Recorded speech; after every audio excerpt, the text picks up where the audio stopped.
Muy buenas noches, bienvenidos, bienvenidas a Días Contados. Estaremos en el estudio, como siempre, junto a Paula Walker y Juan Diego Montalva, conversando con Sebas Chaguán, ex fiscal nacional, sobre crimen organizado y un nuevo caso de matonaje y violencia contra una enfermera, el apuñalamiento de una mujer en la comuna de Las Condes.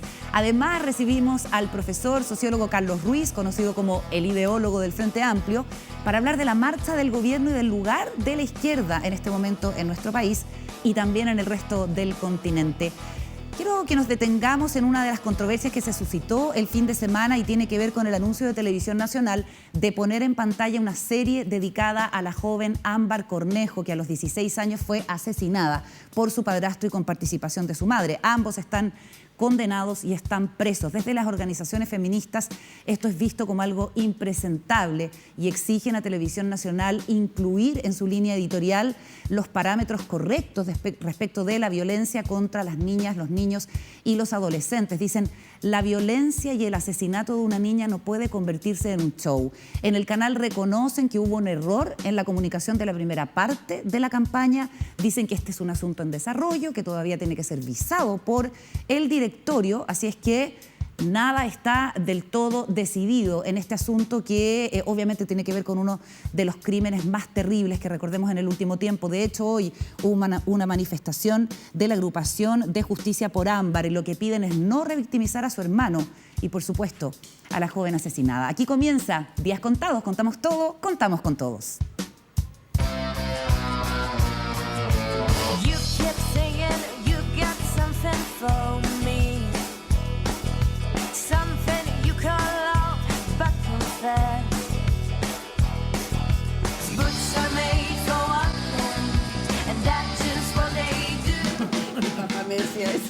Comienza el momento del análisis en este inicio de semana corta después de que en algunas zonas de Santiago anoche cayera pero una granizada y una lluvia. ¿Cómo están, Juan Diego? Muy bien, ¿En Carolina. Tu barrio cayó granizada? No cayó granizada. No, si fue una nube muy selectiva. ¿Y en tu barrio, Paula? Buenas noches. Carolina.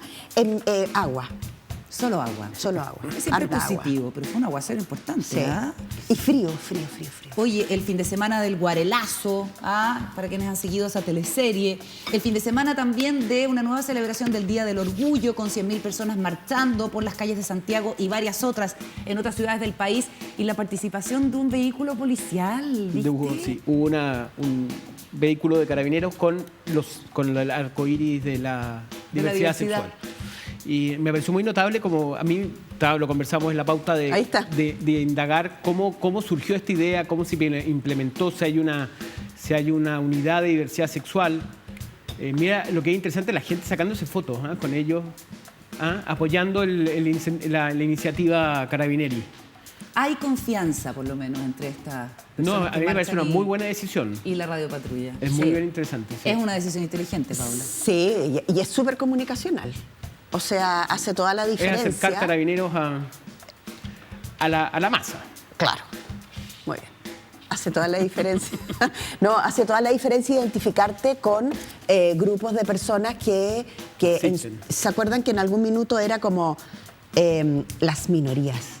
Y entonces yo me acuerdo que yo trabajé en el ministerio, en el antiguo Mideplan, que antes se llamaba Odeplan, después se llamó Mideplan, y cuando llegué a trabajar nos hablaban de las minorías. Entonces yo pregunté quiénes eran las minorías según la política pública, década de los 90. Entonces decían, las minorías son las mujeres. Una minoría bastante numerosa, dijiste tú. Déjame sacar mi calculadora. Déjame mirar los datos del censo. Las mujeres. 50% de la población. Claro. Bueno, por supuesto que en esa época la población homosexual o la población cuya identidad no era la hetero, también eran una minoría. Pero la verdad sea dicha es que nadie sabe finalmente, porque la pregunta de ahora es, en carabinero, si una carabinera o un carabinero tiene una pareja de su mismo sexo, ¿van a ser también recibidos como esa Radio Patrulla? Claro. Porque ahí es la coherencia, ¿no? Si yo me declaro abiertamente homosexual y quiero ser parte de Carabineros de Chile, ¿me van a dejar entrar?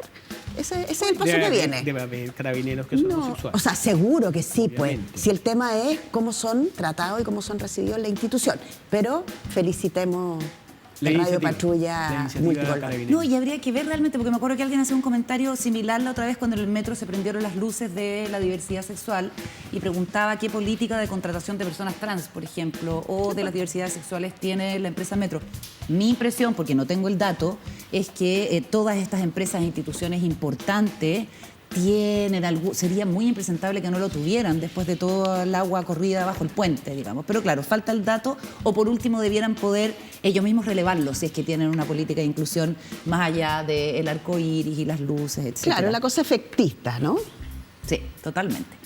Oye, es una semana la que se inicia con mucha actividad para el gobierno, con asuntos que son muy relevantes y con la necesidad de una muñeca y una gestión política bien aceitada, además de conversaciones y negociaciones por la agenda legislativa y por asuntos como la acusación constitucional contra la ministra Siches. Abrimos el segundo piso para entrar con todo en estos temas que preocupan hoy día al gobierno y al mundo del poder.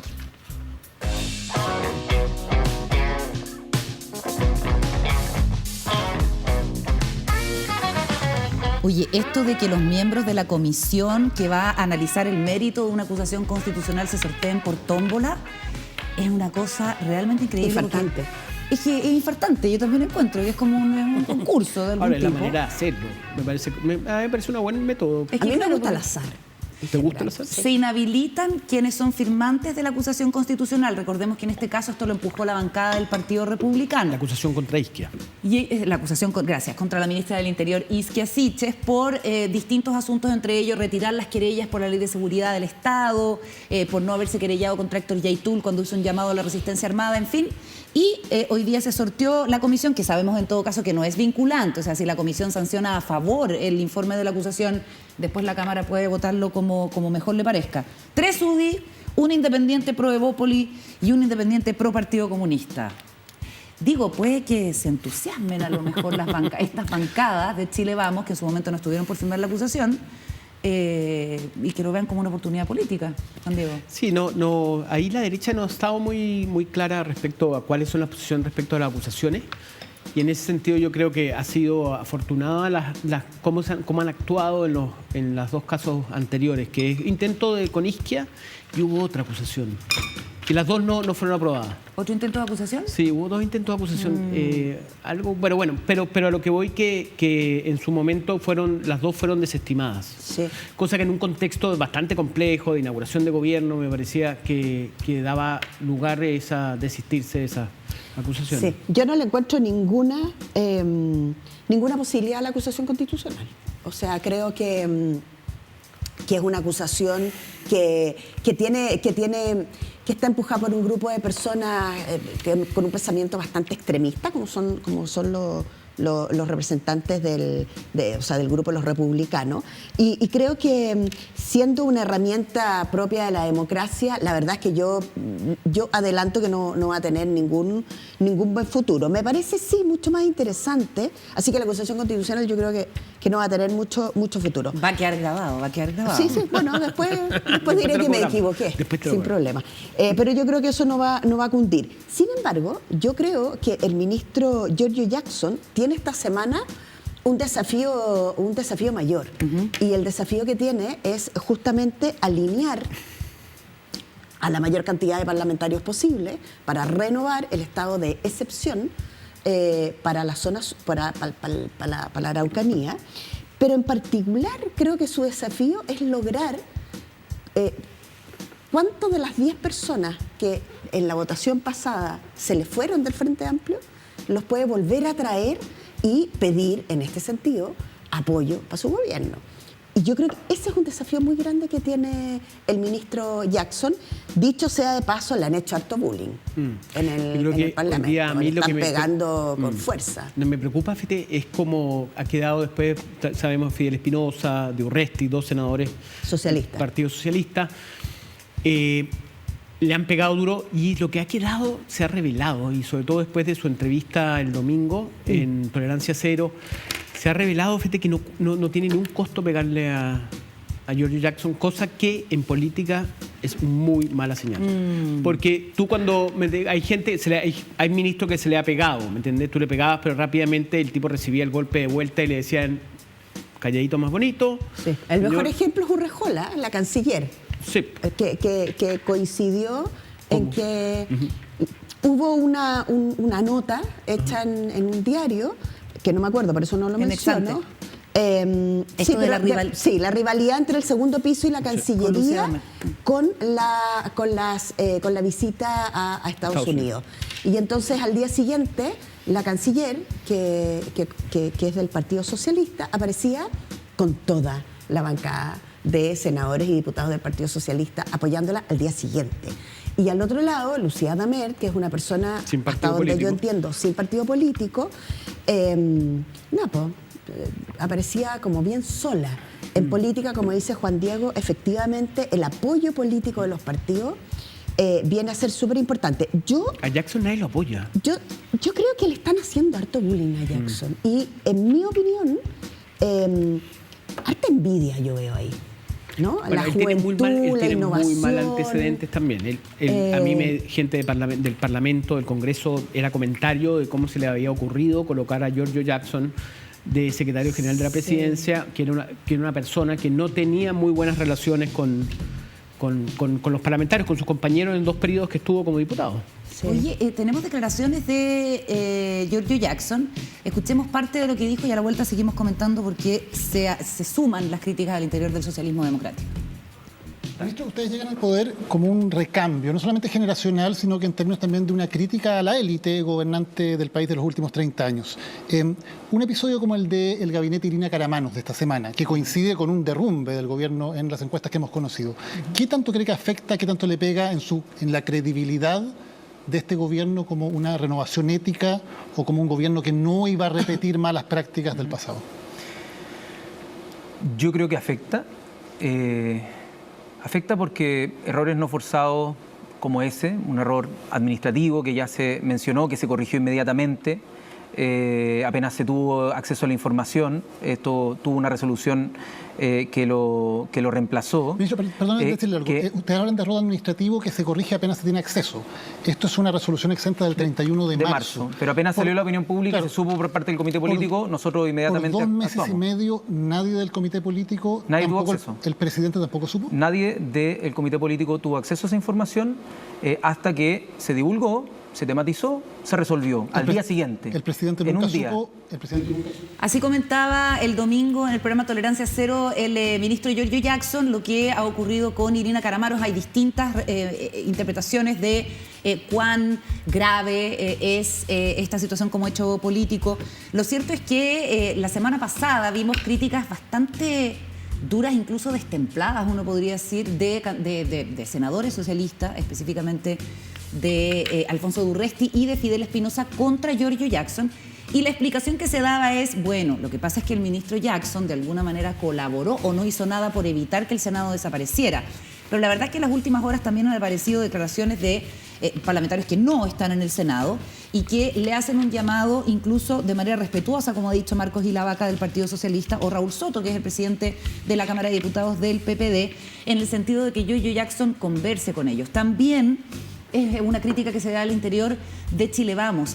Hay poco respeto por la forma fundamental dentro del funcionamiento de la República, que es la conversación entre el Ejecutivo y el Legislativo. Eso es lo que dicen, que este es un ministro que sencillamente no dialoga y replica, dicen sus críticos, esta actitud displicente con la que él y muchos de los miembros de la bancada de los dirigentes estudiantiles llegaron al Parlamento. Ahora, uno dice, pueden estar eternamente sacando eso en cara, por un lado, pero por otro lado, por Dios que es importante, y en ese sentido recordamos lo que decía Juan José Ossa el viernes pasado, exministro del presidente Sebastián Piñera, tener un ministro que pueda articular, digamos, más allá de las situaciones ocurridas antes o después. Y en eso decía que en ese sentido decía Ossa que Monsalve hubiese sido quizás mejor un articulador, Paula. O sea, el ministro Jackson lo ha dicho en entrevista, él entiende que su trabajo número 1 es llevarse bien y articular con el Congreso. Eso es lo más relevante que tiene por delante.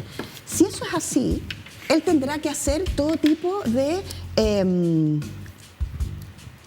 acrobacias para llevarse bien con las y los parlamentarios. Es súper difícil llevarse bien con las y los parlamentarios. Porque piden cosas que son súper estrambóticas. yo lo conozco bastante de cerca y cuando digo cosas estrambóticas... La cancha de fútbol, a mí me tocó, cancha de fútbol. No siempre... Te piden, o sea, aprobemos una ley, bueno, oye, ¿y la cancha de fútbol? Eso, financiamela. Para su distrito. Entonces, estamos hablando de una ley de, no sé, leyes generales, de país, de nación, y cállame la cancha de fútbol. Si no me hacía la cancha de fútbol, no te voto. Yo siempre bromeaba con la acequia. No me sabía Yo decía, ya, van a ir al Congreso a negociar 4 acequias por una ley que favorece al país en su conjunto. Entonces, lo que quiero decir es que... Igual es dramático que algunos parlamentarios pidan acequias para... No, digo yo, era una cosa... La cancha de fútbol que dice mi compañero... Una red de alcantarillado. Pero, claro. Oiga, me hace una pero red de lo que quiero decir cuando digo acequia es que quiero... Cosas menores. Es que la ley grandota que favorece al país, que es importante, versus algo chico. El vuelto. Para poder dejar... No, yo vi la cancha de fútbol, yo la vi. Por eso te digo. La vi la cancha de fútbol, por eso lo que era quiero... ley de presupuesto, nada más y nada menos. Lo que quiero decir con eso es que ni bueno ni malo, ninguno de los dos es una relación política y probablemente el ministro Jackson lo entiende como una relación política, donde la cancha de fútbol y la sequía le deben quedar como colgando en un punto. Porque, ¿en especial a él, dices tú, Paula? Sí, yo creo que sí. Por su origen político, por su historia. Pero porque además, como decías tú recién, cuando llegan al Congreso, se enfrentan a un cuerpo que es un cuerpo que se defiende entre ellos. Colegiado, es muy colegiado. Si uno va al Congreso, defiende su interés. Solo te puedes sentar en una parte, la cafetería es para ellos, el ascensor es para ellos, hay una serie de privilegios y eso probablemente en sus inicios chocaron muy fuerte. Así fue, además, Camila Vallejo, el ministro Jackson, el presidente de la República. Acuérdense que llegaban vestidos de una manera en que el resto les decían: no te puedes vestir así, no te puedes cortar el pelo así, no puedes renunciar a tu salario como parlamentario y parlamentaria. No pudieron. Entonces, hay un choque de formas entre ellos y el Nobel grupo de ministros y ministras. Entonces, yo encuentro que aquí hay como una rencilla de larga data, ¿no? A mí me pasa con Jackson que... Bastante mezquina, ¿no? Sí, pues. Yo no sé si es tan mezquina, ¿eh? ¿No? No, yo creo que hay fundamentos para el malestar. Ya, y en ese sentido, merece, yo insisto, Jackson. no sé, bueno, quién soy yo para decir que merece, pero lo que sí que fíjate que mientras escuchaba a la Paula pensaba en... A Jackson siempre se le echó mucho en cara de que él gobernaba por Twitter.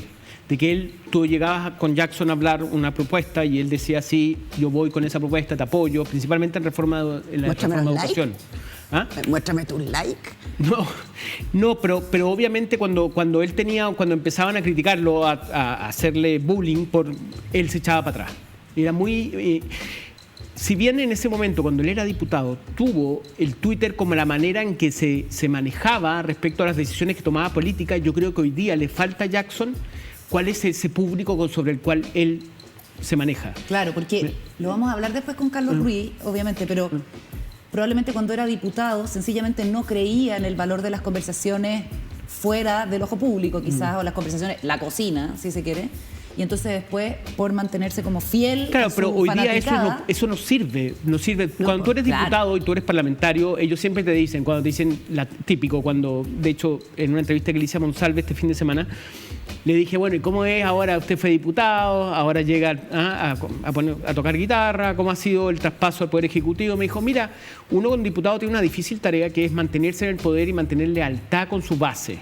Y ellos trabajan para su base. Esa es la esencia del parlamentario, estar preocupado de que está respondiendo a la representación popular de su gente, de su zona. Y en este caso, yo creo que lo ubicó Jackson en su momento como diputado, pero cuando es ejecutivo y cuando está en la Secretaría General de la Presidencia a cargo de las relaciones con el Parlamento, no ha encontrado cuál es su punto de referencia, no sabe dónde busca, dónde marcar, dónde encontrar su norte. Y el tipo no ha sabido manejar, no nos olvidemos de el cuarto o quinto retiro, no me acuerdo ya. Él dijo que el quinto retiro que estaba listo, y le salieron y perdió, no tuvo capacidad de negociación. Después, cuando hizo el estado de emergencia intermedio, también se lo guardaron en duros términos, pero... En buen chileno. En buen chileno. Se lo guardaron. Mándate a guardar el proyecto que no te resulta. Claro, y terminamos con una situación de emergencia, claro, Estado de emergencia que no era el que él había negociado. Entonces, solo para las cerrar. cosas que ha propuesto no ha tenido cabida lugar en el Yo, en el 30 grupo segundos parlamentario. para cerrar. Yo creo que estamos frente a narrativas y a culturas políticas un poquito distintas. Y eso genera este choque. No tengo idea cuál es mejor que la otra. Lo que sí creo es que el cuerpo colegiado, frente a un forastero o a un extranjero, como probablemente ven al ministro Jackson, con el poder que él como que detenta, ¿no? Un poder simbólico, además, un poder que está muy relacionado a su amistad con el presidente, genera todo este tipo de chispas. Pero yo creo que tiene mucho que ver como con la narrativa, y hay que ver qué narrativa en ese sentido de la vieja y la joven o la nueva política le sirve termina al ministro. Pero eso sería válido, Paula, más para el Senado que para la Cámara de Diputados, donde hay un montón de parlamentarios y parlamentarias nuevos, independientes, sin referentes políticos. Pero ellos no lo critican. No, Es que eso te quería preguntar, porque en ese sentido podrían ver a Giorgio Jackson casi como un veterano respecto de dónde vienen ellos. Y los nuevos, tú dices que no lo Partido de la critican. Gente. Lo critican la gente que lleva más tiempo, los que son más más portento en términos de 2, 3, Fidel Espinosa, ¿cuántos periodos Viene lleva? de vuelta, claro. Y más encima llega Está al con un Senado. nuevo aire. No, pero llega al Senado y se lo cierran. ¿No? Que era como lo que quería, ¿no? Entonces, oye, ya, jodido. vamos a hacer una pausa. Al regreso vamos a estar conversando con el sociólogo Carlos Ruiz sobre este y otros temas relativos al gobierno, a la izquierda. Todo antes WOM. Y ya seguimos con más Días Contados. De regreso en Días Contados junto a nuestro invitado, el sociólogo Carlos Ruiz Encina, profesor de la Universidad de Chile, llamado durante harto tiempo ya el ideólogo del Frente Amplio. ¿Cómo estás, Carlos? Buenas noches. Buenas noches. ¿Te acomoda eso del ideólogo? No, nunca, ni menos mentor, además. Después subió a mentora. Pero no, porque no hay una figura que pueda resumir todo eso en el Frente Amplio. El Frente Amplio siempre ha sido muy heterogéneo y creo que esa era una de sus gracias, diría yo. Siempre defendí eso. Estaban los liberales, por ahí desfiló Pamela Giles. Son todas cosas que puedan responder a miradas muy distintas en un plano, por ejemplo, comillas, ideológico. Entonces no existe esa figura. ¿Y tiene ideología el Frente Amplio? No existe una. No existe una que los defina y que por lo tanto excluya por fuera de esos bordes. Yo vengo de un sector que se planteó el problema de reactualizar una izquierda del siglo XX y es una discusión que todavía está en rodaje, digamos, donde yo he aportado intelectualmente y también con experiencia política. Desde ahí me puedo inscribir, pero no puedo reducir el Frente Amplio a eso. Claro, y además hay que administrar un gobierno, en este caso, con un montón de urgencia, en una cuestión que fue precipitada desde el punto de vista de las generaciones políticas, así que vamos a tener harto tiempo para conversarlo acá y también en el mesón con la Paula y con Juan Diego, pero a ver si entramos a esta cosa concreta de administrar el poder con lo que conversábamos en la mesa, la figura de Giorgio Jackson y tratar de sacar adelante una agenda legislativa con este Parlamento, con este equilibrio de fuerzas políticas. ¿Cómo ves tú el rol de Giorgio, la figura de Giorgio y en general el escenario político en este nuevo ciclo? Muy difícil. Este es un gobierno que enfrenta una demanda histórica que no existía, no se planteó en los últimos 30 años, en las últimas décadas. Con una sociedad muy fragmentada y también con una esfera política muy fragmentada. Hoy no hay grandes mayorías políticas sustantivas, no hay bloques, entonces no hay con quién conversar a nombre de bloques. Entonces se sigue enjuiciando, quizás se le sigue pasando la boleta a Giorgio de una manera brutal, creo, por no articular una cuestión que es inarticulable tremendamente. O sea, hay una cantidad de sectores que emergen a la vida parlamentaria que no responden a ninguna de esas orientaciones. Y por otro lado, la verdad, yo creo que Espinosa o de Urresti además tienen una responsabilidad en la fragmentación de esa política, como para llegar a exigir que venga alguien y los articule, así tan sencillamente, es como lavarse las manos. Harta personalidad. Bueno, y en el caso del presidente es más complicado todavía, porque lo que se construye en segunda vuelta es un escenario inédito. Entonces, este no es el gobierno del Frente Amplio, este no es el gobierno ni siquiera de la Prueba de Dignidad, porque no es el gobierno de la primera vuelta. Es el gobierno de todo un ensanchamiento político y social que se produce en segunda vuelta y que en no poca medida tiene que ver con parar a esa derecha más abyecta que venía, que vimos la peor cara de esa derecha en Kast, ¿no? Se constituyó una solidaridad internacional impresionante, o sea, se parecía una regresión y un riesgo para la propia democracia. Y entonces el objetivo por parte importante del grupo que acompañaba a Gabriel Boric, más que pensar en cómo articular un nuevo gobierno, fue cómo paramos a José Antonio Kast. Claro, eso fue lo primero y creo que no se hizo un balance del fracaso de la primera vuelta, que eso quedó pendiente, pero claro, por el vértigo del proceso se suman sectores que van desde, paréntesis, que tienen una votación muy relevante, desde Fabiola Campillay hasta sectores de la democracia cristiana. Entonces, con todo eso, el desafío de articulación que tienen es gigantesco. Entonces, este es un gobierno que no es de una coalición, y si es una coalición no tiene nombre. ¿Cuál es el programa? Que no tiene. Entonces, articular todo esto en un proceso y ante una sociedad que tiene una demanda en este rato, que es sumamente demandante, no es el quietismo aquel que decía Lechner en los años 90, ¿no? Y que además exige una transparencia en la política, no te va a permitir esos pactos de esa opacidad de los años 90, de la política de los acuerdos, y con nuevos actores muy dispersos. Ese es el escenario ante el cual están. Correcto. Yo no pensaría que desde la perspectiva del pragmatismo, así más duro, Giorgio Jackson tiene solamente que conseguir votos, incluso aunque sean votos de derecha para hacer que los proyectos se aprueben, como decía, por ejemplo, Eugenio Tironi ayer. O sea, es la única salida que él le ve, es una interpretación, claro, a la situación a la que está sometido el gobierno, pero por otra parte hay una presión enorme a mantenerse firme con el programa transformador. Bueno, ahí voy eso, enredémoslo un poco más, o sea, no solamente que vaya a conseguir votos, sino votos ¿para qué? Entonces, yo creo que también con el exceso de expectativas que hay, con el exceso de expectativas que está lidiando el gobierno, como una presión prácticamente irrespirable, hay que entender que este es un gobierno de transición, no es un gobierno donde se van a poder ejecutar todas las transformaciones. Pero la gente votó por un gobierno transformador. Pero en la segunda vuelta no estoy tan seguro. Ah, tú dices que ahí cambió todo. Claro, ahí hay una reacción anti-Kast muy fuerte, que no es toda pro Gabriel. Ahí se suma un voto gigante, pero es que lo que venía encima de verdad, se nos olvidó de la noche a la mañana que Kast estuvo a punto de ganar en este país, ¿no? Y que esa derecha se reorganizó, que no es la derecha de la transición, ¿eh?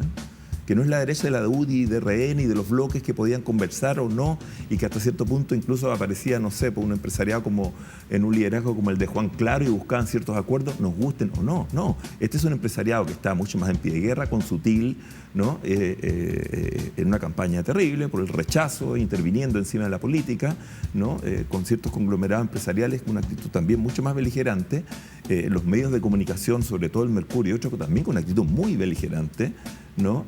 Entonces, ante toda esa presión, tienen que desarrollar una capacidad de articulación de un conglomerado político que no existía antes de la segunda vuelta electoral.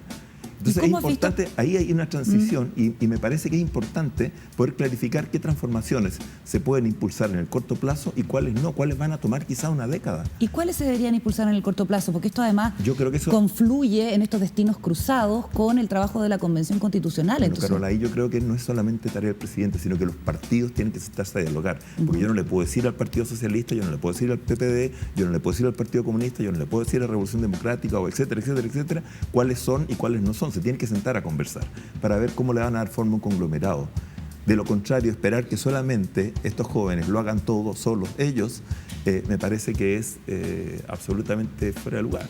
¿Hay mezquindad de las generaciones mayores, de los dirigentes políticos que están hoy día en socialismo democrático, por ejemplo? No se hace responsable cómo llegamos aquí.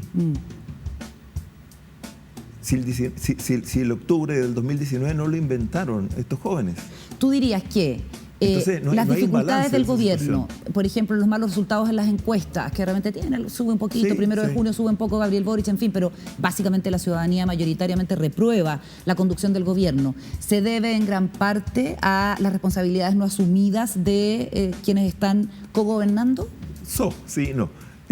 O sea, en gran parte sí y no reconocida. ¿Ah? Ojo, cuando se dice más experiencia, yo también a veces me gustaría preguntar, ¿a qué llama ponerle más experiencia? ¿A volver a la gente que manejaba la receta hace 30 años? Preciso ya falló. Entonces, ¿qué es más experiencia en este contexto? Una, esa. Y segundo, que hay una demanda de articulación que sí tienen que encabezar ellos, que eso es cierto y que eso tiene el taxímetro corriendo y por eso también son evaluados. Y acá, entonces hay cierta responsabilidad también, ¿no? Correcto. Y errores que se cometen, como los que estaba reconociendo recién Giorgio en la nota que ustedes tenían, ¿no? Claro, la entrevista con Tolerancia Cero. Y si le agregamos a eso otras críticas que se le hace a la coalición gobernante, como la inexperiencia, la soberbia y un afán refundacional, ¿tú estarías de acuerdo con que eso también dificulta? Yo no veo pasos refundacionales que se hayan dado. No veo en ejecución un programa radical. De verdad. O sea, yo creo que ahí hay una política de generar desesperación de parte de una derecha que está buscando obstruir todo tipo de transformación en este país. Entonces no hay la posibilidad, y yo creo que ahí sí que el gobierno debería buscar sectores con los cuales poder dialogar, con una derecha un poco más lúcida. Hay algunos intelectuales incluso que creo que lo han dicho, que no nos pueden meter a todos en un mismo bloque, como Daniel Mansuy o Hugo Herrera, que me parecen que son sectores más lúcidos hablando en ciertas cuestiones. En ese sentido, yo le diría al gobierno, oye, busquemos cómo abrimos caminos para conversar, ¿no? Tengamos una actitud un poco más proactiva en ese sentido. Ahí sí podría decirle algo, reconocería algo de lo que se planteaba de Jackson o de otro. Pero hay otro sector que no, que va a negar todo. La sal y el agua, y está jugando un suma cero. Y eso es un peligro para la estabilidad de la democracia, y eso también hay que entenderlo. Y en una de las declaraciones que diste en la entrevista de The Clinic que te hace Claudia Álamo, dices algo como algo del momento constituyente, y me gustaría que lo precisaras, porque tengo la impresión de que ha generado bastante polémica esto de que se podría generar como un escenario de guerra civil frente a el momento constituyente, si es que eventualmente ganara el rechazo. No tiene nada que ver con el rechazo. Las síntesis a veces quedan más en telegrama, pero estaba haciendo un paralelo con la década del 20 del siglo pasado, que es de refundación constitucional, que es de mucha inestabilidad política, y es donde está muy presente también la cuestión social. Hoy podríamos, no se llama así, pero hay una suerte de cuestión social también corriendo, hay una suerte de olla de presión que no ha sido desactivada totalmente. Yo lo he dicho por ahí, no hay que tener un doctorado en sociología para saber que los indicadores sociales están más complicados después de la pandemia que antes de la pandemia, que son los que dieron lugar a aquella situación, ¿no? Entonces, en ese contexto, obviamente que están presentes todo ese tipo de indicadores. O sea, entramos en una década muy compleja. Y yo creo que va a ir más allá que este gobierno. ¿Y las fuerzas políticas no lo están leyendo adecuadamente? Están sacando todas cuentas. O sea, siento que se saca mucha cuenta de corto plazo. De muy corto plazo, y refundar el modelo de desarrollo, refundar la concepción de Estado, son cosas muy complejas. ¿Con qué velocidad y qué tipo de cambios van a ir entrando en función de lo que establezca la nueva Constitución, por ejemplo? Si aparecen. No van a entrar todas ipso facto, va a ser de a poco. ¿En qué orden vamos a ir? No da lo mismo el orden. Y en ese sentido me parece que las fuerzas políticas se tienen que poner de acuerdo, tienen que asumir su responsabilidad. Tienen una cuota de responsabilidad muy grande en este sentido, y no es posible nomás esperar que estas personas los puedan articular así, si realmente son inarticulables. O sea, hay que partir de la fragmentación política que hay en este momento en este país. Mencionaste el estallido social, que trajo como consecuencia, entre otras cosas, un acuerdo político para la nueva Constitución.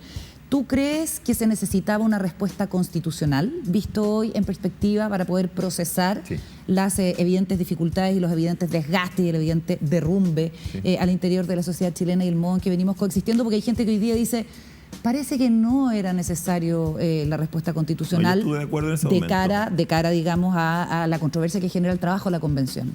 Estuve de acuerdo en ese momento. La forma en que se fueron definiendo después, la forma en que se constituía ese espacio, las formas de deliberación, uno puede tener reparo con el mismo texto, pero creo que es un texto necesario de aprobar para poder abrir un horizonte de camino. Más allá que uno pueda opinar una u otra cosa crítica sobre un punto u otro, el problema es que hay que aprobar ese texto, que hay que abrirlo. Además, creo que se va a aprobar, honestamente. Creo, esa es la impresión que tengo. Y creo que va a empezar a rodar ahí un proceso, la llamada transición de su instalación, va a intervenir mucho sobre el propio texto, y va a haber una sociedad movilizada. Viene un periodo que incluso puede ser áspero, va a chocar mucho la discusión. Ahí es donde todos vamos a tener que tener mucha responsabilidad en que se establezca, ojalá, un proceso de gran deliberación racional, que se conozcan efectivamente los contenidos y no se distorsionen. Por ejemplo, no se le diga a la gente que va a negarse el derecho un poco menos que a la propiedad privada. Una vez, como lo dijo Sutil, la gente pensó que le iban a quitar el auto. ¿Me entiendes? O sea, te va a quitar la billetera, la cartera, las tarjetas, ¿no? ¿Por qué dicen eso? Entonces, eso es un daño a la posibilidad de la deliberación racional, y eso tenemos que cuidarlo entre todos.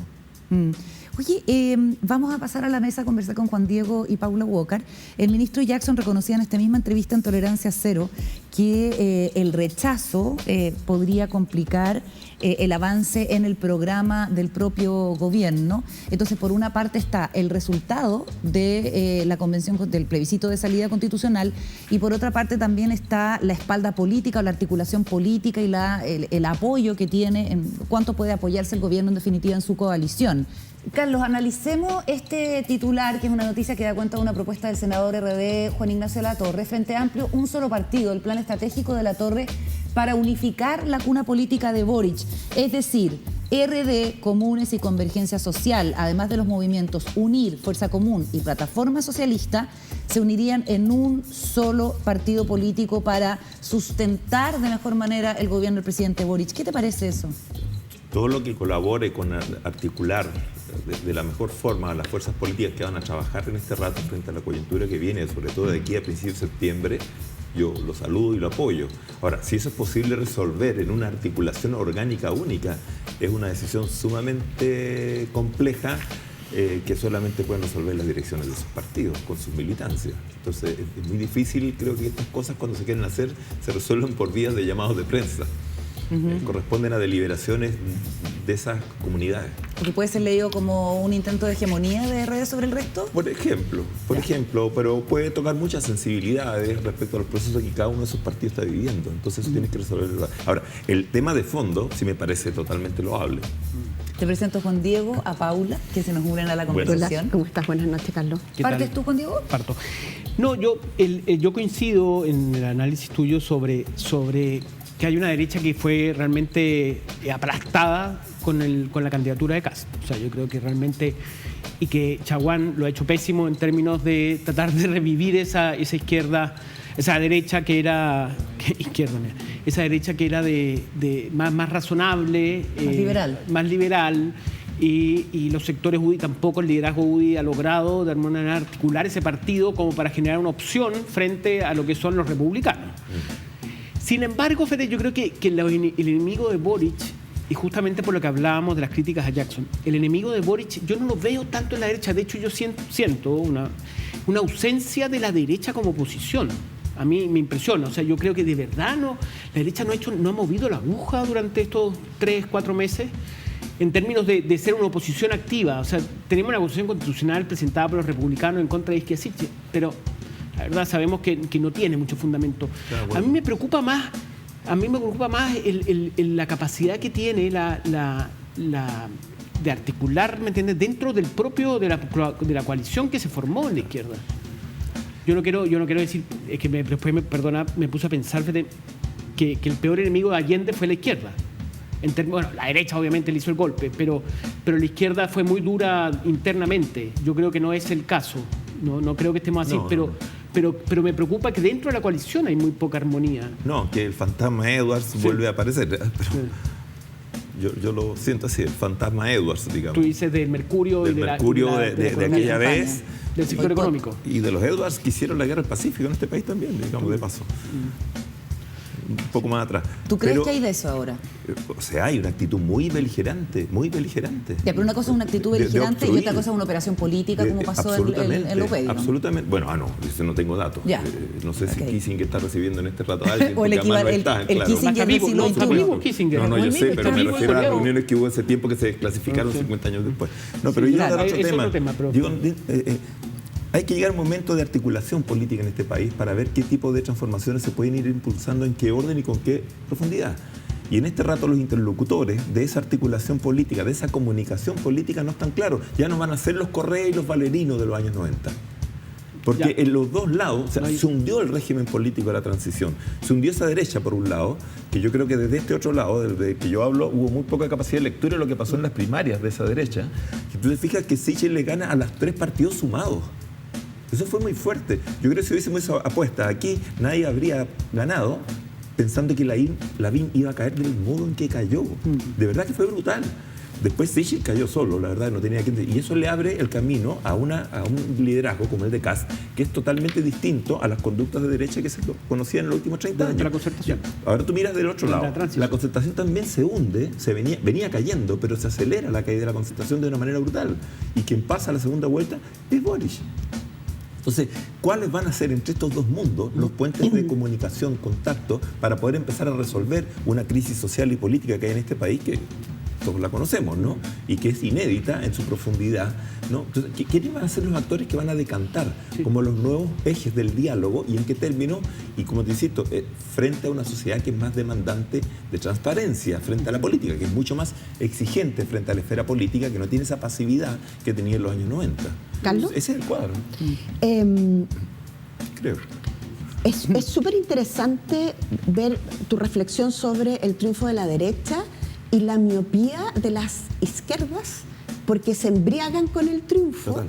Y bueno, y la embriaguez, todos sabemos alguna vez lo que significa Genera la embriaguez. Lo que significa la embriaguez, que te deja...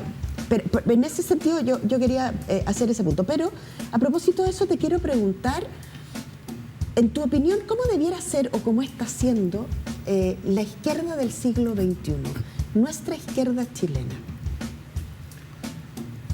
Yo creo que es un gran lema que se ha usado mucho, esto de la izquierda del siglo XXI, y yo creo que todavía está por hacerse. El otro día lo conversamos hace poco en un programa ahí con un colega, con Joañán, porque implica apropiarse de una fase de transformación. No quiero ahora hablar mucho en sociología, como una vez me retaron en la tele, pero del capitalismo que creó una nueva geografía social y cultural que no es la del siglo XX. Entonces yo por eso he hablado de un nuevo pueblo. O sea, este no es el pueblo del siglo XX con esa clase obrera industrial, con esa clase media funcionaria de las grandes empresas estatales, porque ya no existen esas empresas, y que daba lugar a todo un entramado y a las grandes figuras sociales y culturales más legítimas, y eran las grandes bases sociales de sustentación de los proyectos políticos de ese momento.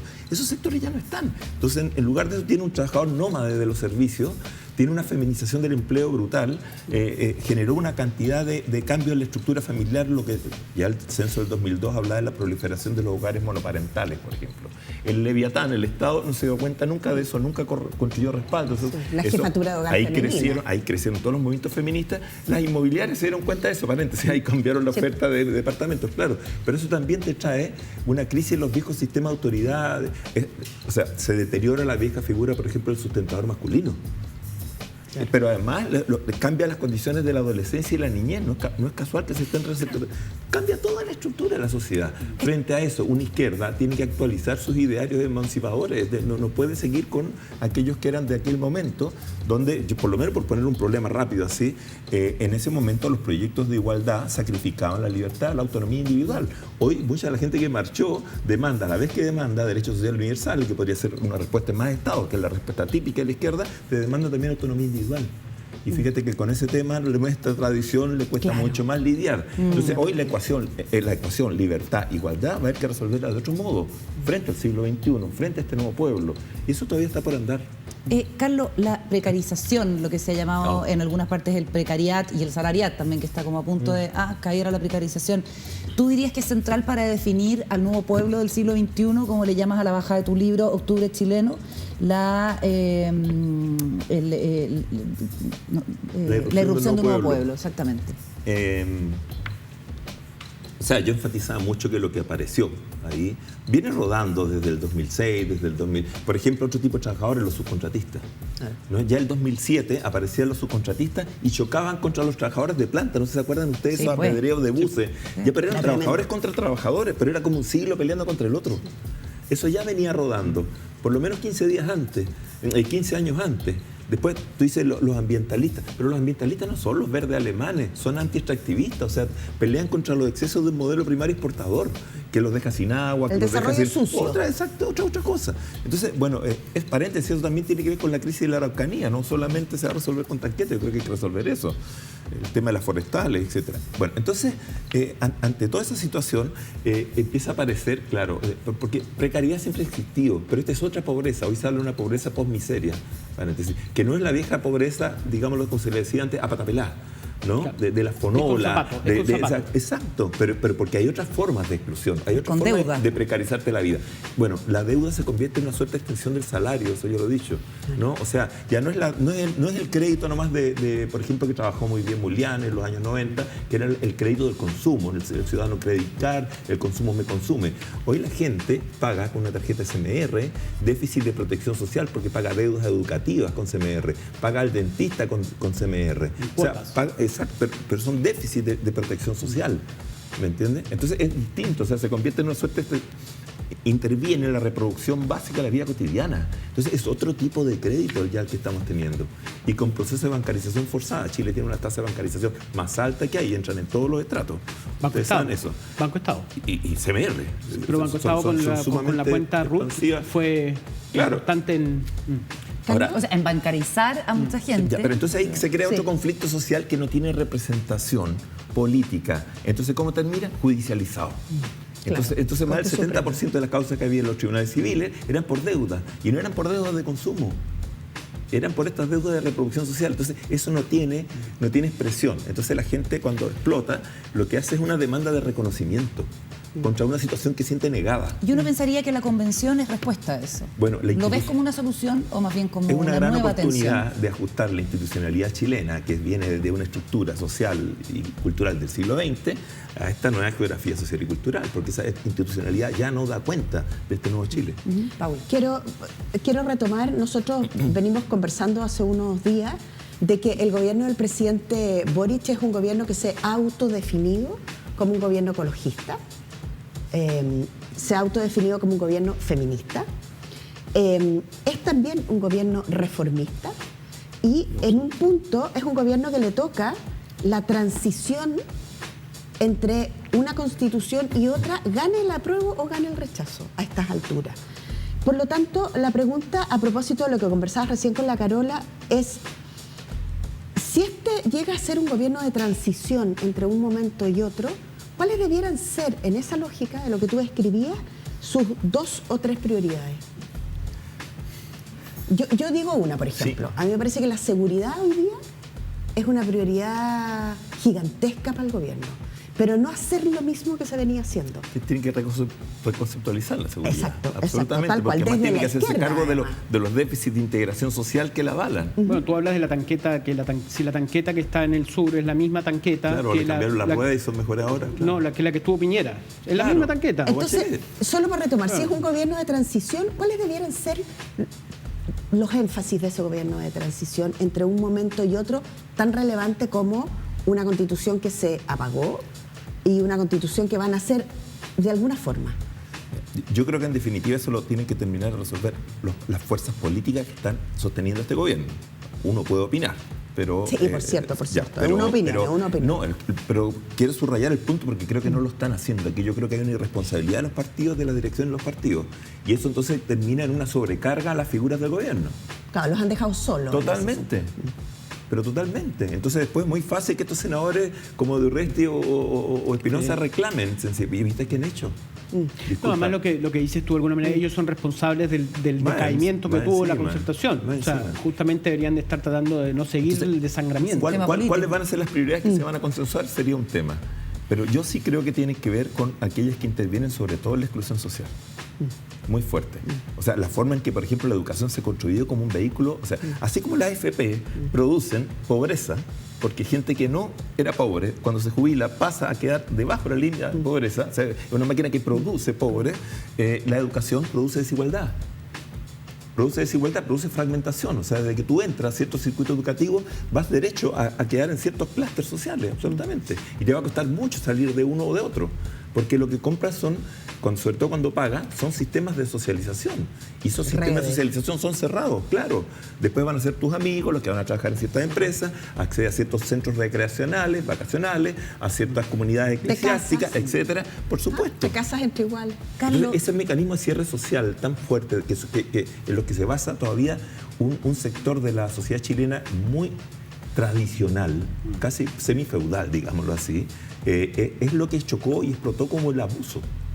Se nos acaba el tiempo, pero ¿tú dirías que este gobierno tiene que resignarse a ser un gobierno de transición más que de transformación? Si logra abrir el camino a estas transformaciones, porque no es una transición ¿a qué? Este no es un gobierno de transición de una dictadura de saliendo de la dictadura de Pinochet. Sería la transición hacia este proceso de cambio. Si logra abrir este proceso de cambio y conducirlo por una vía democrática, eso implica expandir el proceso democrático, configurarlo, legitimarlo como espacio de deliberación racional. Eso creo que va a ser un paso histórico enorme con el cual va a ser recordado. Y no este exceso de expectativas que hay de que va a terminar con todas las transformaciones que están en la lista de espera de lo que está esperando toda la gente. Eso va a tomar mucho más camino. Además, las grandes transformaciones en ninguna parte, en ninguna sociedad, en ninguna parte, en ningún lugar histórico y en ninguna época no han sido cortas, ni han sido lineales, son con avances, con retrocesos. Entonces, eso también es importante que tenga, y es importante que el gobierno se lo explique a la gente. Muy bien, con esa idea nos vamos a quedar. Muchísimas gracias, Carlos, por compartir con nosotros. Hasta la próxima. Pausa, al regreso conversamos con el ex fiscal nacional Sabas Chaguán. Entramos en esta parte del programa, saludamos a nuestro panelista Sabas Chaguán, ex fiscal nacional, abogado penalista. ¿Cómo estás, Sabas? ¿Qué tal? Muy bien, aquí estamos. Bueno, y queremos comentar una entrevista que dio el subsecretario del Interior, Manuel Monsalve, que, coincidencia, la hizo nuestro compañero Juan Diego Montalva en las últimas noticias, porque fue una entrevista muy noticiosa, y lo digo en serio, lo digo sin ironía, porque una de las declaraciones del subsecretario Monsalve ha sido noticia durante todo este fin de semana, donde asegura que hay presencia del Tren de Aragua, que es un cartel venezolano, el cartel de Sinaloa y Jalisco Nueva Generación en Chile, estos dos últimos carteles mexicanos, y a uno le sirve para dimensionar la penetración del crimen organizado. ¿No es verdad? Sí. Que entre otras cosas te dijo que amenazaba la democracia. Sí, la frase de él era que el crimen organizado era una de las grandes amenazas que tiene la democracia actual. Absolutamente. ¿Cómo lo ves? ¿Tú crees? Sí, absolutamente de acuerdo. Creo que el crimen organizado puede infiltrar instituciones, por la vía de infiltrar instituciones, corromper instituciones, y al corromper instituciones afectar la democracia, sin duda. Sin duda. Pero las fiscalías son objeto de posible... No, las fiscalías. Por supuesto, el Poder Judicial, la Fiscalía, los ministros, los senadores, todo. ¿Checan balanza? O sea, ¿existen maneras dentro de la Fiscalía para evaluar posibles corrupciones o para fiscalizar que esas cosas no ocurran? Bueno, yo no soy fiscal hace 8 años, pero creo que la Fiscalía, por la forma de trabajar, es bastante poco probable que en un caso concreto que se corrompa un fiscal, y además porque tendría que corromper al juez que decide y aprueba mucha actuación a la Fiscalía. Entonces, por el sistema mismo es difícil, pero podría haber alguna corrupción en cuanto a de Poder Judicial y de fiscales, obtener datos. Ya ha pasado que por razones de parentesco una juez en la Patagonia le avisaba a su hijastro que lo estaban interceptando. Entonces eso puede afectar una investigación.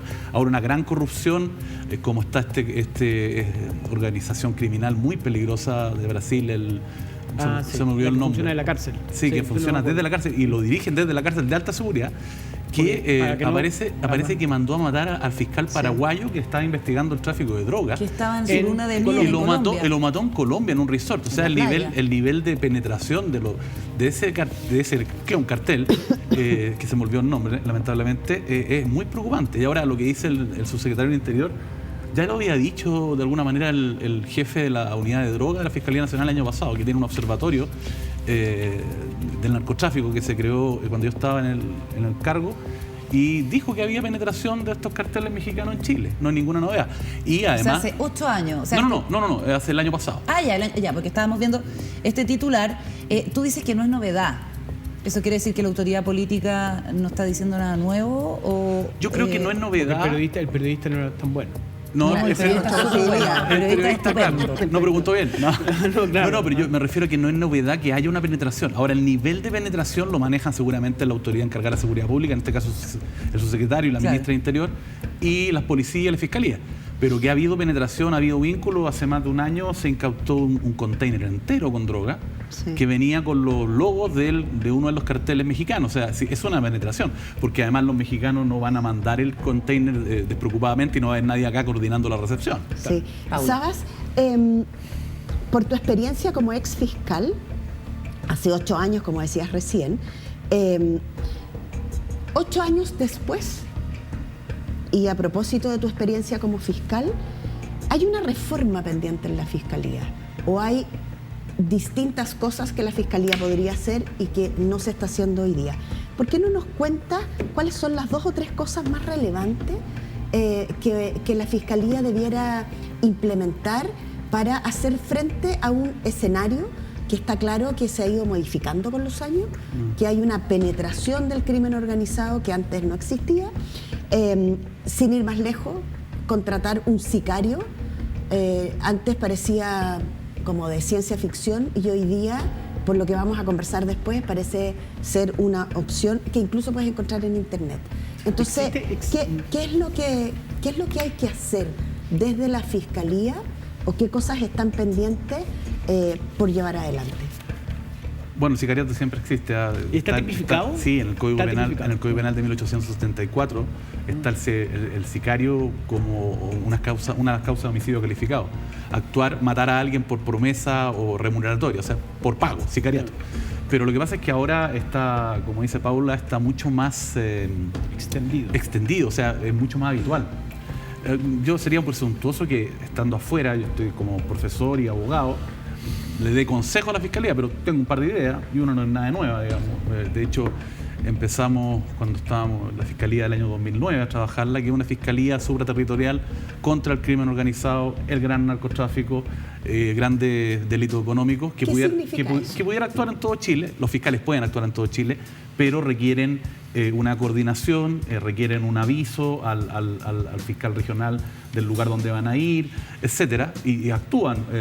Pero para eso está la figura de que el fiscal nacional pueda designar a un fiscal regional si va a operar en varias regiones, como el fraude Carabineros, que designó un fiscal regional para operar en varias regiones. De Punta Arenas, porque ahí empezó, fue la primera alerta. Claro. O el fiscal, cuando se designó el fiscal área, en su momento para investigar los abusos de la iglesia, que iba a operar en Santiago y en Rancagua, etcétera. Eso es una figura. ¿Y por qué esa figura es insuficiente y se hace necesario un fiscal supraterritorial? Que es lo mismo que pidieron la Asociación de Fiscales hace poquito y que tú dices que ya se empezó a plantear en 2009. O sea, de hecho, incluso se plasmó en un proyecto de ley que se empezó a trabajar Bachelet 1, Piñera 1, Bachelet 2. Ahí alcancé a trabajarlo yo, digamos. Y se envió un proyecto de ley en el gobierno de Piñera 1, pero se entrampó porque requería una reforma constitucional. Además, después vino el tema de las platas políticas. Nos gustó mucho la investigación que se hizo a ciertos sectores, digamos, que se vio afectada por la investigación. Y como se echó para atrás y se paralizó absolutamente la posibilidad de darle más poder a la Fiscalía. Como un castigo. El cuco. Me da la impresión que puede haber sido cierto susto, digamos. Pero eso sería una norma concreta. La otra es que ciertas reformas procesales, o sea, que en ciertos casos se pudiera reclamar procesalmente de que el fiscal no formaliza a alguien.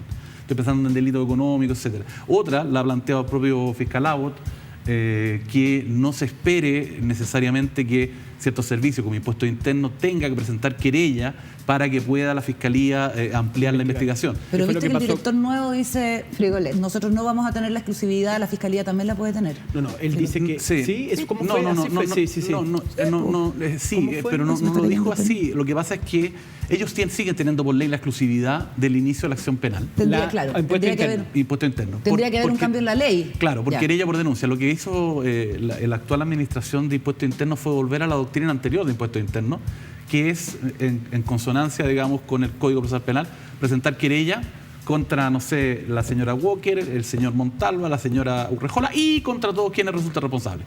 Que se había constreñido con una frase que era un párrafo entero, que se ponía con párrafo tipo, quiero hacerle presente a su señoría, por el juzgado de garantía, que esta querella se dirige exclusivamente contra Walker, Urrejola y Montalva y nadie más, y si se requiere a alguien más, la Fiscalía no puede continuar en esto, tiene que iniciarse por querella o denuncia de impuesto interno. Lo cual era poco menos para decir que no se me vaya a ampliar la investigación. Digamos. Solo para cerrar la idea, nada más que para cerrar la idea, una Fiscalía supranacional... Supraterritorial requiere de más recursos, de más personas. ¿Por qué se tranca eso? Es que lo que pasa es que la Fiscalía, sí, recursos, pero se trabajó un proyecto viendo la experiencia francesa, la Fiscalía Anticorrupción española, etcétera. Hubo un seminario internacional. Porque ustedes saben que la Fiscalía investiga, los fiscales pueden investigar por sí mismos. ¿Qué pueden hacer? Tomar declaración, a lo más. todos los profesionales de investigación son las policías, pero se planteaba que, por ejemplo, hubiera 23 personas, porque los asesores, los abogados que hay de asesoría en la Fiscalía Nacional deben ser 10 para crimen organizado, para todo Chile, no pueden realizar diligencia. Se puede aumentar, pero es que ellos no son operativos. Acá no me acuerdo cuántos fiscales eran, pero eran como 10 fiscales para la Fiscalía, un staff de 20 personas, porque por ejemplo si la Fiscalía quiere hacer un peritaje contable, tiene que contratar un perito contable. No hay.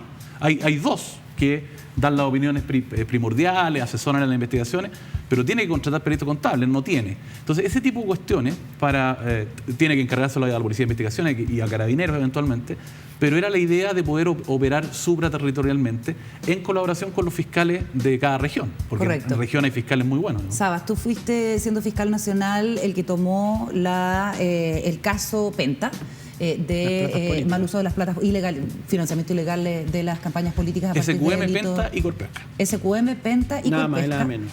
Y en esto que se llama la doctrina Frigolet, el nombre que Hernán Frigolet fue nombrado por el presidente Boric en la cabeza del Servicio de Impuestos Internos. Ex tesorero general de la República. Así es. Viene a cambiar lo que había hecho su antecesor Fernando Barraza, que, por ejemplo, el 2021 permitió que la Fiscalía informara que no iba a perseverar en su persecución respecto de 34 imputados en el caso SQM, precisamente por la titularidad penal que la tiene el Servicio de Impuestos Internos. Entonces ahora, Hernán Frigolet, desde el Servicio de Impuestos Internos, ha presentado 12 querellas contra todos quienes resulten responsables del eventual delito tributario, ya no en la necesidad de dirigir con nombre y apellido, porque si no encuentras nada ahí, hasta ahí nomás llega tu investigación. Tú, como ex investigador de estos casos tan emblemáticos de corrupción entre la política y las empresas, ¿crees que esto es algo para celebrar? ¿Debiéramos estar hablando más de esto? ¿Qué camino puede tomar? ¿Podría irse para atrás con esta doctrina sobre casos en que hubo impunidad? Los casos que ya terminaron, no. Ya. A los terminados no lo puedes reabrir. No los puedes reabrir, salvo que sea por decisión de no perseverar, ¿ya? Pero se requieren nuevos antecedentes. No los que pero en SQM hay decisión de no perseverar. Claro, pero es que se requieren nuevos antecedentes, no los que estuvieron en vista en la carpeta. Okay. Habría que haber algo nuevo. No sé, y con esta figura, ¿podrían aparecer nuevos antecedentes? Es que tendría que presentar la querella tal como lo está haciendo en esa causa, y ahí podría reabrirse eventualmente. Pero ahí hay un tema, que como quedan sin efecto las eventuales formalizaciones de investigación que haya habido, la prescripción continúa corriendo. Lo más probable es que estén prescritos ahora con este cambio de doctrina, ¿me explico? Pero creo que es una sana política lo que está haciendo el director Barraza, y retoma Frigolet, y retoma la tesis histórica de impuestos internos. Es una gran cosa, digamos, porque entre medio, por Dios, que... Me parece muy bien, muy bien, es una noticia. Ahora, que lo debería paradójico es que Frigolet tuvo un ¿cómo se llama? Hizo un informe a SQM por el cual fue cuestionado en su momento con Gonzalo Marner, que también fue muy, ¿cómo se llama? Se le cuestionó el hecho de que hubiera participado en ese informe, que según Gonzalo Marner, que salió en su defensa, dijo que el informe había sido realizado a SQM y que estaba bajo toda la legalidad. Es que la reacción política en el segundo gobierno de Bachelet contra el Servicio de Impuestos Internos fue feroz. O sea, hay que recordar el testimonio de Michel Jorrat, que era el director del Servicio de Impuestos Internos. Jorrat, como si eso fuera relevante. Es relevante porque es de origen árabe. Bueno, gran dato. Es relevante. Jorrat no es Jorrat, porque lo dice... Uno piensa que es como francés. No, es de origen árabe. Pero da lo mismo. Lo que pasa es que lo que dices tú, Carola, es súper importante porque no es corrección, es un comentario. Yo jamás la corregiría a usted, que es sapiente. No, por favor, corríjame todo lo que sea necesario. Pero lo que pasa es que las causas fueron la corrupción, no las empresas nomás. Había ciertas empresas a los cuales ciertos políticos les pedían el raspado de la olla, los últimos 100 metros, etcétera. Entonces era corrupción de políticos que ocupaban también, y de todo, de centro, izquierda y derecha. No era solamente, porque empezó como la UDI, sí, no era solamente la UDI. Entonces, también. ¿cuál es la precisión?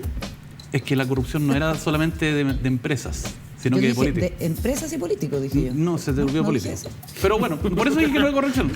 Llegó corrector hoy. No. La semana pasada me dijeron que llegué como hablador. Sí. Sí, pues está bien. Por eso siempre traes la novedad, y por eso te invitamos siempre. Es súper interesante la posibilidad de que la Fiscalía adquiera más poder, a mi juicio. A mí me gustan las fiscalías con más poder. Pero para entenderlo bien... Yo creo que el poder es suficiente. Es que eso quiero preguntarte. Si uno pudiera poner de 1 a 7 la cantidad de poder, por ejemplo, de la Fiscalía o su símil en España y en Chile, ¿se parecen? ¿Una tiene más, otra tiene menos? Lo que pasa es que en España todavía hay jueces que siguen investigando en ciertos casos. Tiene una Fiscalía de Anticorrupción que tiene sentada en la mesa representante de impuesto interno, investigación, o sea, Policía Nacional, la Guardia Civil, las dos policías uniformadas. Chile no. Chile no. O sea, ¿en qué sentido? Que es directo. Está el fiscal ahí y le dice, oye, necesito la declaración de renta. Ah, aquí está, tome. En Chile hay que levantar el secreto bancario, por ejemplo, para revisar las cuentas corrientes, etc. Cuando es lo del poder, lo que pasa es que la Fiscalía tiene poder, pero es un poco sin dientes, porque lo hemos hablado en causas, me salió el abogado, en programas anteriores. La Fiscalía investiga y dirige, da instrucción a la policía. Las policías hacen lo que pueden, etc., pero reciben a 2 señores, al Ministerio del Interior y Seguridad Pública y a la Fiscalía funcionalmente. Correcto. Entonces debería establecerse indicadores que se inició el trabajo con Bachelet 1 y avanzó mucho con Chadwick 1. No, Chadwick fue una sola ministra del Interior, ¿no? No, las dos. Bueno, el primero creo que... ¿Cuándo fue Hinspeter? El 1 y después fue Chadwick. Sí. Cuando tomó el Ministerio del Interior, Chadwick se avanzó bastante en eso de establecer indicadores comunes. ¿Por qué? Porque si se mide el éxito policial por el esclarecimiento de los hechos, o sea, determinar quiénes son responsables, llevarlo a tribunales, eventualmente condenarlo, ese indicador, si es común para la policía y para la Fiscalía, va obligadamente a obligar, valga la redundancia, a que haya un trabajo en equipo. Claro, porque si resulta que si la policía mide su éxito en la detención, en ponerle, aquí están los tipos a la Fiscalía, y después se desentiende de seguir recabando pruebas, etcétera, se queda coja la pata a la mesa, ¿no? Tú lo mencionaste al pasar, dices que el sicariato está tipificado en el Código Penal desde el siglo XIX. Pero, para el homicidio. Para homicidio, pero hemos visto y hay un reconocimiento de la autoridad de que ha aumentado mucho en el último tiempo, sobre todo de la mano de la llegada de extranjeros. En ese sentido, el subsecretario Eduardo Vergara ha dicho, está bien, no se trata de culpar a la población migrante de un aumento de los delitos, porque eso no es así, pero también es cierto que la mayor cantidad de participación en sicariato y en el último tiempo los homicidios la tienen ciudadanos extranjeros. Así es que... Viene el contrabando y el tráfico de armas. Y en pero no agresiones por encargo, es que el problema... como es el apuñalamiento de esta enfermera que va saliendo de una clínica municipal de la comuna de Las Condes. ¿Era municipal o no? Sí, es una concesión. Sí. Pero a mí lo que me preocupa, Carola, es que esta ciotiquería, pero a veces las ciotiquerías sirven, que la frontera chilena es muy porosa. Sí. ¿Ya? Resulta que estaba leyendo la otra vez de los inmigrantes ilegales que ha reconducido a Bolivia, Chile, ha recibido Bolivia solo bolivianos y todo el resto lo ha dado vuelto. O sea, el 90 y tantos por ciento. 90 y tantos por ciento. Bueno, es que hay que ponerle el cascabel al gato, porque ¿qué pasa? Yo soy profundamente latinoamericanista. Nosotros también. Más que un eslogan, sí, pero Bolivia no colabora, muy poco colabora con las investigaciones chilenas, con las fuerzas policiales chilenas. El contrabando es escandaloso. De Bolivia a Chile. De Bolivia a Chile y también de Chile hacia Bolivia van autorrobados, por ejemplo. Claro. Y se dan casos patéticos en que le roban una persona un 4x4 y está a 50 metros en territorio boliviano y hasta ahí llegan los carabineros. Y el propio tipo pero mi camioneta está ahí. Sí, pero eso es Bolivia, no puedo entrar. Entonces, inclusive llegan a Bolivia como cuando chicos jugábamos a la capilla, ¿de acuerdo? Pasan la frontera y le hacen musaraña, morisqueta al chileno al que le robaron la camioneta. Entonces, no hay colaboración.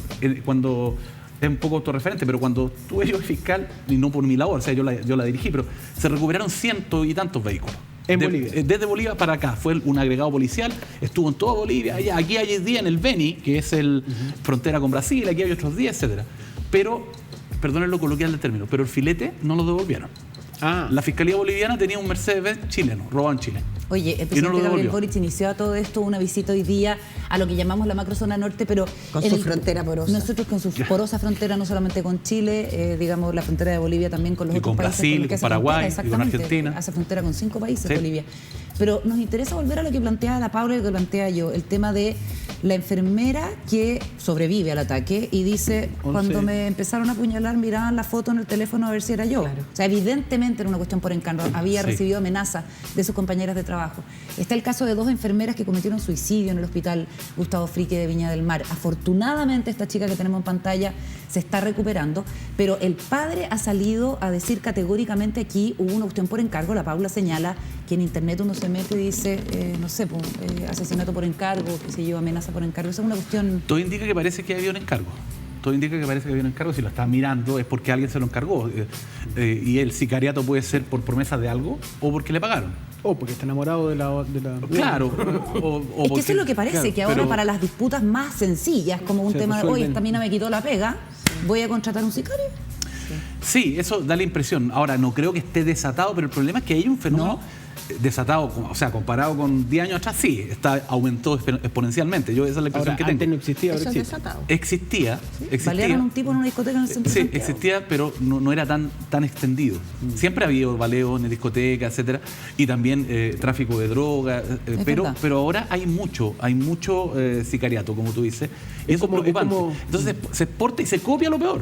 Y se exporta y se copia, porque no solamente son inmigrantes, sino que chilenos que copian estas maneras, y como hay ciertos lugares donde la policía tiene otras labores, no entra con la asiduidad, con la frecuencia, digamos, que tiene que entrar, o hay ciertos lugares en que no se pueden hacer diligencias porque se avisan, etcétera. Como que da la impresión que está un poquito suelto el tema. Detenido y que hay más sicarios. Esta persona, eran dos personas en motos que... ¿Están detenidos? No, si fueran detenidos, te digo. Si fueran detenidos, ellos, la pena es una pena de manera importante mayor que el caso de un asesinato. Lo que pasa es que no mataron a la niña, por suerte, pero ahí sí hay un agravante común que también no es para el homicidio solamente, sino un agravante común, se aumenta la pena, pero la Fiscalía perfectamente puede formalizarlos y eventualmente llevar adelante la investigación por homicidio frustrado. ¿Y la persona porque que claramente querían matarlo, 11 puñaladas no es... ¿Y tiene más pena eso que...? Homicidio frustrado, como es frustrado, lamentablemente no tiene la misma pena que consumado. O sea, si hubiera muerto la niña... Pero tiene más pena, tiene más pena, sí. ¿Y la persona...? Pena efectiva, al menos. Si se llegara a producir un vínculo entre la persona que se sospecha podría haber encargado esa agresión, ¿esa persona también tiene pena? Sí, yo entiendo que es coautor. Lo que se llama, que no es exactamente, pero lo llama autor intelectual. Podría perseguirse el título de coautor. ¿Y cuánto tiempo preso tiene un autor intelectual? No, el mismo que el autor. Sí, lo que se llama autor inductor. Porque fue facilitar los medios, le di la foto, le pagué, etcétera. Entonces, lo contacté, se lo pedí. Lo contacté, claro. Entonces, si recuerden no la Quintrala, la famosa Quintrala. La Quintrala no se ensució las manos, sino que le dijo le pagó, es coautora. Pero ahí hubo un homicidio. En el caso de no haber homicidio, las penas... Pero yo creo que sería 5 años y un día hacia arriba, o sea, pena efectiva. Pena efectiva. Sí, porque hay agravante. Ya. Hoy me acordé que dije que era la corrupción, el financiamiento de campañas políticas de empresas a través de delitos tributarios. Así que igual metí a los políticos. Sí, yo no quiero meter a los políticos, yo no soy político como para que se ría Juan Domingo, que todos los... Yo no soy político. Sí, no soy político, sí, es verdad. Tengo mi opinión política. Pensamiento político. Pero por supuesto, si no soy eunuco intelectual, sí. No, bueno, no me atrevería tanto. Intelectual. Bueno, intelectual y material. La cosa es que nos vamos. Mejor. Muchas gracias por acompañarnos. Hasta la próxima día, hasta la próxima sábado. Que te vaya muy bien. Gracias igualmente. Chao. Sí, la dejé.